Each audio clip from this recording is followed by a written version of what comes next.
दोस्तों वैसे तो हम वीडियो की शुरुआत अक्सर एक पंच लाइन से करते हैं, लेकिन इस बार ये काम हमारे एक पड़ोसी ने किया है। आप खुद सुनिए। और वो किस तरह एक टिश्यू पेपर की तरह, टिश्यू पेपर तो फिर भी टॉयलेट पेपर की तरह हमें छोड़ गई। मतलब आपको पता है कि अमेरिका के आगे पाकिस्तान की औकात वही है जो मिनिस्टर साहब ने बोला है, लेकिन मजाक से हटकर आखिर ये बात क्यों बोली गई, इस वीडियो में इसी पर बात करेंगे। और इस बार पाकिस्तान के इतने मजे लिए जाएंगे जितना पाकिस्तान के आज तक वर्ल्ड बैंक से लोन नहीं लिया होगा।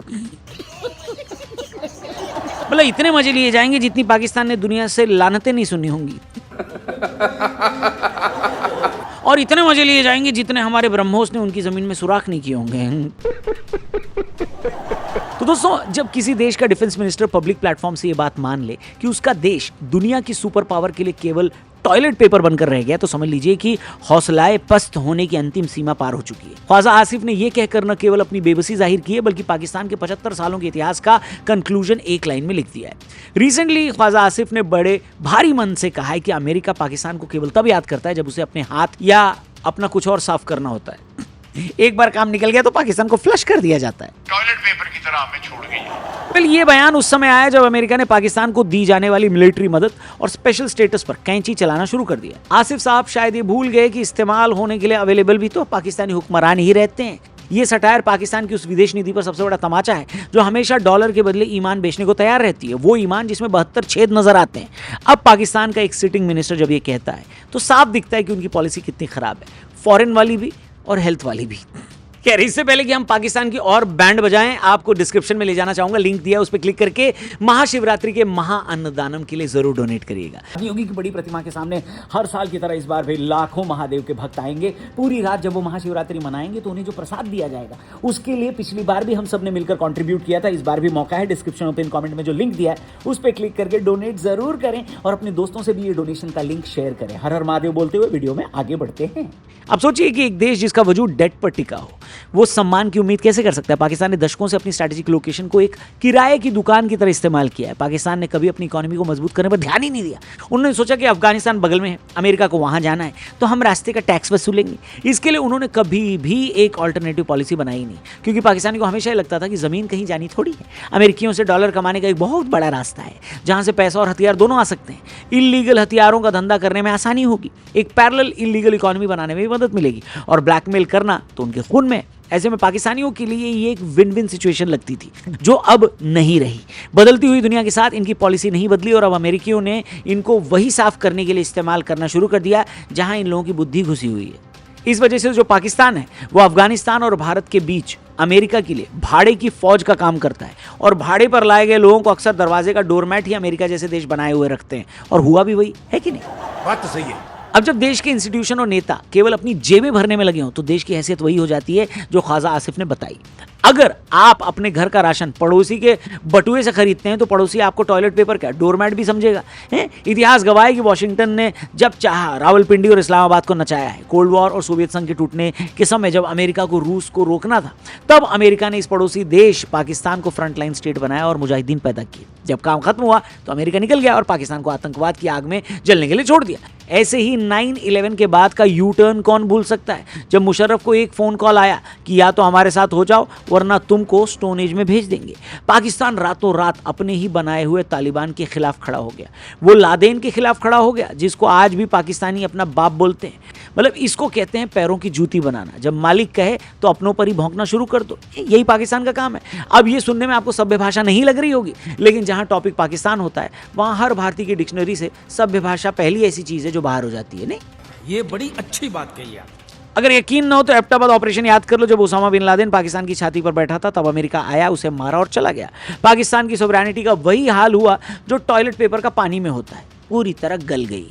और वो किस तरह एक टिश्यू पेपर की तरह, टिश्यू पेपर तो फिर भी टॉयलेट पेपर की तरह हमें छोड़ गई।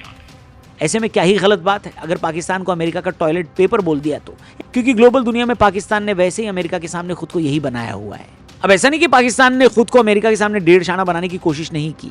अपनी आदत के मुताबिक इन लोगों ने अमेरिका को कई बार धोखा दिया है। बाप बदलने में तो इनको वैसे भी 2 मिनट लगते हैं। पाकिस्तान केवल विक्टिम नहीं, एक शातिर खिलाड़ी भी रहा है। उसने अमेरिका से डॉलर भी लिए और अमेरिका के दुश्मनों को पनाह भी दी। सबसे पहले तो the good and bad Taliban वाला एंगल ले लो, जहां पाकिस्तान ने अमेरिका से वॉर ऑन टेरर के नाम पर अरबों डॉलर लिए, लेकिन उन्हीं के पैसों से हक्कानी नेटवर्क और तालिबान को पाला जो अमेरिकी सैनिकों को मार रहे थे। कैसे कैसे लोग रहते हैं यार यहाँ पर। ऐसे ही डॉक्टर AQ खान ने जो न्यूक्लियर तकनीक की सेल लगाई थी, उसने अमेरिका की रातों की नींद उड़ा दी थी। पाकिस्तान ने तेजी से अमेरिका को यकीन दिलाया कि वो डेमोक्रेसी के रक्षक हैं, जबकि अंदर ही अंदर वो कुछ और खिचड़ी पका रहे थे। AQ खान ने परमाणु तकनीक की चोरी और तस्करी को एक धंधे की तरह चलाया। उसने सबसे पहले नीदरलैंड की कंपनी से परमाणु मशीनरी के नक्शे चुराए और फिर दुबई को अपना अड्डा बनाकर दुनिया भर में एक गुप्त नेटवर्क फैलाया। उसने एक दुकानदार की तरह नॉर्थ कोरिया, ईरान और लीबिया जैसे देशों को परमाणु बम बनाने की पुर्जे, डिजाइन और ट्रेनिंग बेची। ये सब पाकिस्तानी सेना की जानकारी में होता रहा, लेकिन जब 2004 में इनकी पोल खुली और अमेरिका का दबाव बढ़ा तो उन्हें टीवी पर आकर अपनी इस तस्करी की बात कबूल करनी पड़ी। और चीन के साथ इनका क्या रिश्ता था ये कौन नहीं जानता। अमेरिका का पैसा खाकर पाकिस्तान ने चीन के साथ सीपेक की डीलें बढ़ाई। इसे डिप्लोमेसी की भाषा में बेवफाई कहते हैं। चीन से न सिर्फ पाकिस्तान ने हथियार खरीदे, बल्कि उनकी कंपनियों से अपने देश में इन्वेस्टमेंट भी लाया।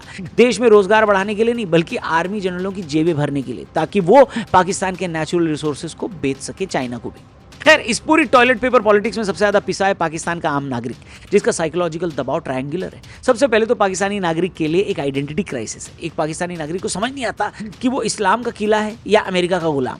ये मानसिक दुविधा उन्हें डिप्रेशन की ओर ले जाती है, जहां उसे यही नहीं पता कि वो तुर्की है, अफगानी है या मंगोल है। ये गड़बड़ है बाबा। पाकिस्तानियों की पढ़ाई लिखाई में ही आइडेंटिटी क्राइसिस नजर आती है। वहीं दूसरा साइकोलॉजिकल बैरियर है उनका फॉल्स प्राइड। स्कूलों की उनकी किताबों में पढ़ाया जाता है कि वो दुनिया की सबसे बेहतरीन फौज है, लेकिन जब ख्वाजा आसिफ जैसे मंत्री उन्हें टॉयलेट पेपर बताते हैं तो आम आदमी का सेल्फ रिस्पेक्ट चकनाचूर हो जाता है। वहीं तीसरा सबसे बड़ा साइकोलॉजिकल बैरियर है फाइनेंशियल डिफेंस। जहां जब बिजली का बिल भरने के लिए IMF की शर्तों के आगे नाक रगड़नी पड़ती है तो जनता को समझ में आ जाता है कि उनकी हैसियत केवल एक कमोडिटी बनकर रह गई है। बात तो सही है। दरअसल ख्वाजा आसिफ का बयान एक सर्कस के उस जोकर की तरह है जो अचानक रोने लगे और कहे कि लोग मुझ पर हंसते हैं। जनाब, जोकर का काम ही होता है हंसाना, और पाकिस्तान की डिप्लोमेसी का काम पिछले कई सालों से दुनिया का एंटरटेनमेंट करना ही है और कर्जे मांगना है। अब एक्सपर्ट्स पाकिस्तान की फेवर में बातें करते हैं क्योंकि उनको भी पता है कि ये होने वाला नहीं है। अगर पाकिस्तान वाकई टॉयलेट पेपर नहीं बनना चाहता तो उसे अपनी फैक्ट्री बदलनी होगी, वो फैक्ट्री जो सीधे आतंक से जुड़ती है। वो आतंक ही एक्सपोर्ट करता है, यही उसकी एकमात्र आइडेंटिटी है। वहीं इसी आइडेंटिटी को बनाए रखने के लिए उसे डॉलर की भीख भी मांगनी पड़ती है।